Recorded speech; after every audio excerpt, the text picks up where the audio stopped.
Bismillahirrahmanirrahim. Assalamualaikum warahmatullahi wabarakatuh. Halo semuanya. Balik lagi bersama saya Nurul Hadi Pauji di channel Ngapakpedia. Oke, teman-teman. Jadi kita masih membahas tentang e-ijazah ya. Yang kemarin saya sudah upload cara mengerjakan e-ijazah dari penetapan kelulusan sampai upload SPTCM. Ini yang asli benar-benar pengerjaannya, bukan simulasi ya. Kemudian solusi terjadi kesalahan saat mengerjakan e-ijazah, saya juga sudah upload videonya. Nah, pada video kali ini kita akan membahas ini teman-teman, agar teman-teman yang di SD dan SMP atau yang di teman-teman SMA, SMK yang belum upload dokumen, itu teman-teman bisa memperhatikan agar tidak terjadi kesalahan yang teman-teman lain lakukan. Ini saya rangkum dari beberapa kasus yang dialami oleh teman-teman operator lain ya, teman-teman. Jadi dan juga sekaligus saya menginformasikan beberapa hal yang mungkin sepele tapi jane penting gitu loh ya. Jadi hal penting terkait dokumen yang diupload di e-ijazah by Ngapakpedia. Kali ini kita fokus ke dokumennya ya. Jadi untuk formatnya dulu. Nah, teman-teman, untuk format filenya itu yang kita upload adalah format file PDF. Jadi dokumennya itu di-scan pakai scanner ya. Tidak boleh pakai aplikasi cam scanner yang ada di HP. Jadi harus benar-benar di-scan pakai eh, scanner. Bisa pakai printer scanner, bisa pakai scanner yang asli. Intinya jangan pakai HP gitu ya.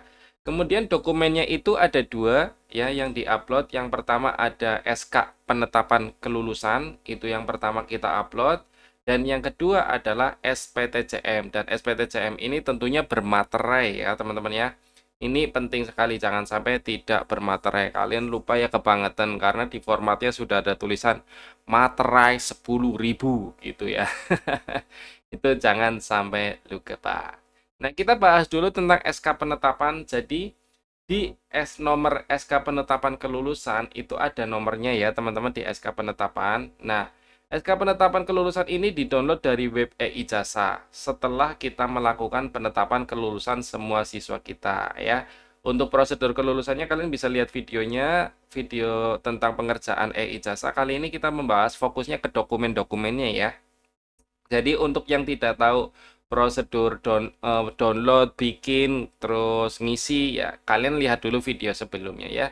Ini waktu pertama kali saya download adalah di sini nomornya cuma ada titik-titik gitu ya kalau yang jelas ya. Yang nggak jelas ya ini saya bacakan. Intinya di sini ada titik-titik kosong tentang penetapan kelulusan peserta didik. Nah, ini nomor SK penetapannya itu sesuai nomor persuratan di sekolah kalian ya.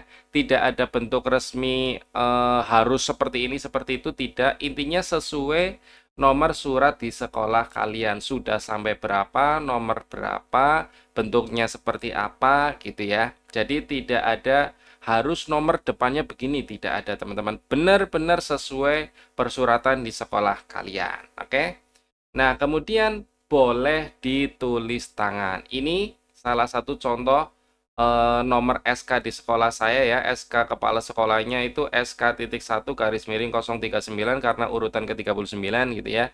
Kemudian untuk belakangnya saya selalu sama SMK Bintara 244 garing bulan garing tahun. Nah, ini ditulis tangan. Teman-teman bisa lihat sendiri ini saya tulis tangan. Kemarin sudah diserahkan ke dinas juga tidak masalah. Memang instruksinya tulis tangan karena semua dokumen tidak boleh diedit ya. Jadi harus tulis tangan. Oke.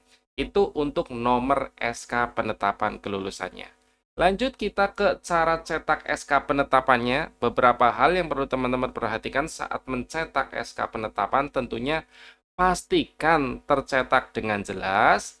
Sebaiknya menggunakan ukuran kertas A4 ya, agar mempermudah saat di-scan. Tetapi ya tetap boleh pakai F4 kalau teman-teman bisa men-scan kertas yang F4 ya. Tapi yang paling aman sih pakai A4 ya, teman-teman.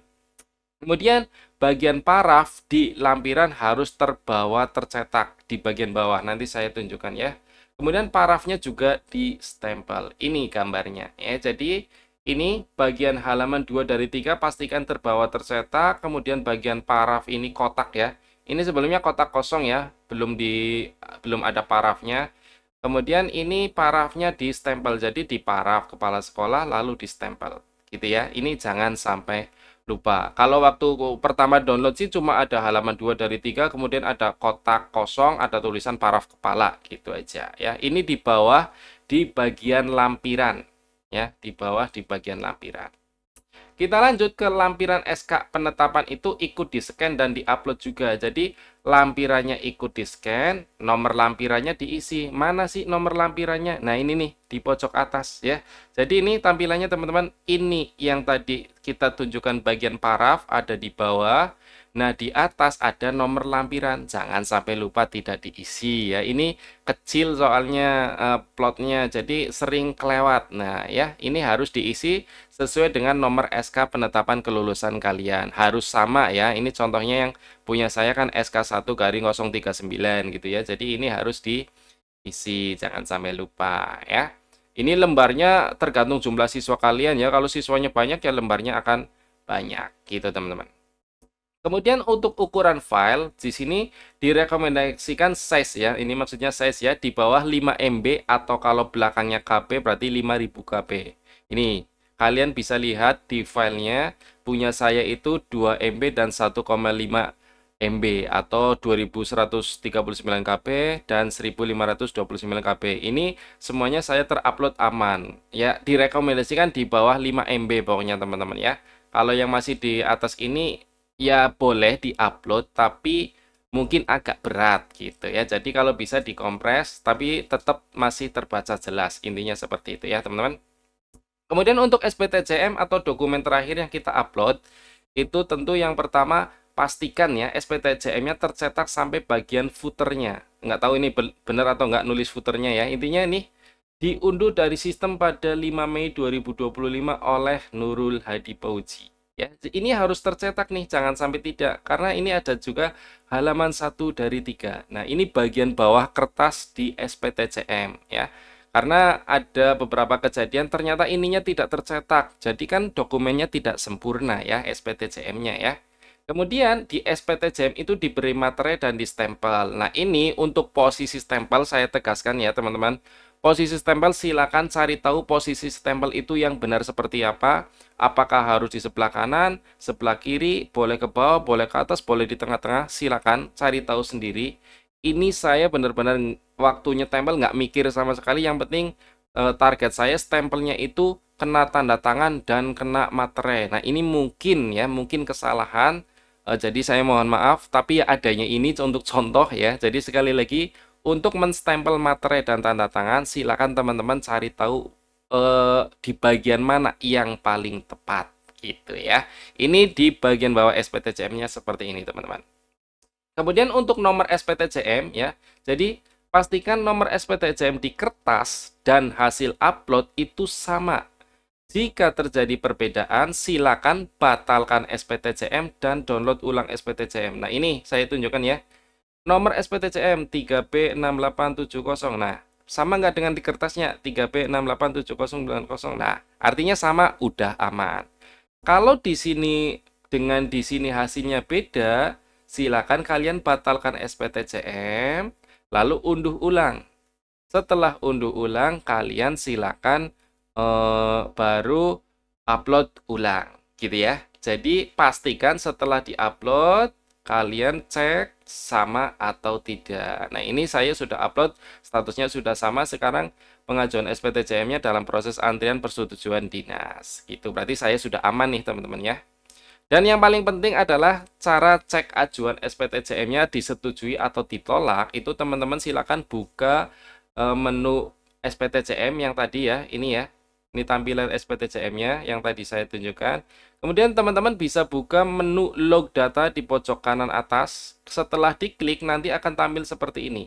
Log daftar SPTJM. Nah, ini saya nggak tahu kenapa lognya sampai 14, tapi ini saya cuma tunjukkan satu aja ya.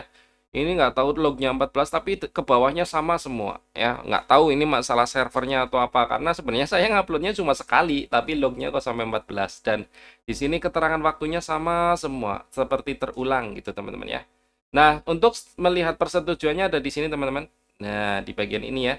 Kalau masih silang berarti masih proses ya. Jadi belum ada keterangan. diterima atau ditolak. Begitu ya. Jadi setelah upload ya udah kita tinggal nunggu aja statusnya apakah disetujui atau ditolak itu. Kalau nanti ditolak ya tinggal dicek ditolaknya kenapa lalu kita perbaiki. Gitu teman-teman ya. Jadi itu saja terkait hal-hal penting seputar dokumen yang perlu teman-teman perhatikan. Jika ada hal lain yang sekiranya belum disampaikan oleh Ngapakpedia, ayo teman-teman saling berbagi informasi di kolom komentar ya. Biar teman-teman yang belum mengerjakan seperti SD dan SMP itu bisa mempersiapkan diri dan tidak sampai terjadi kesalahan. Karena ini hal baru ya. Hal baru, kemudian hal penting, hal yang hampir tidak boleh salah karena berkaitan dengan ijazah, dan yang paling mengenes itu belum ada undangan sosialisasi secara langsung kalau di tempat saya ya teman-teman ya untuk pengerjaannya, karena semuanya by Zoom, by webinar gitu ya. Jadi kan agak susah gitu ya kalau kalau nggak ketemu langsung gitu ya. Tapi ya udahlah, skip ya teman-teman, itu efisiensi. Terima kasih, itu saja dari saya. Semoga video ini bermanfaat. Jika ada yang mau ditanyakan, silakan tinggalkan pesan di kolom komentar. Kurang lebihnya mohon maaf, saya akhiri. Salam satu nusa, salam satu bangsa, salam satu bahasa, salam satu data, salam terakhir, salam Ngapakpedia. Wassalamualaikum warahmatullahi wabarakatuh. Terima kasih dan mohon maaf.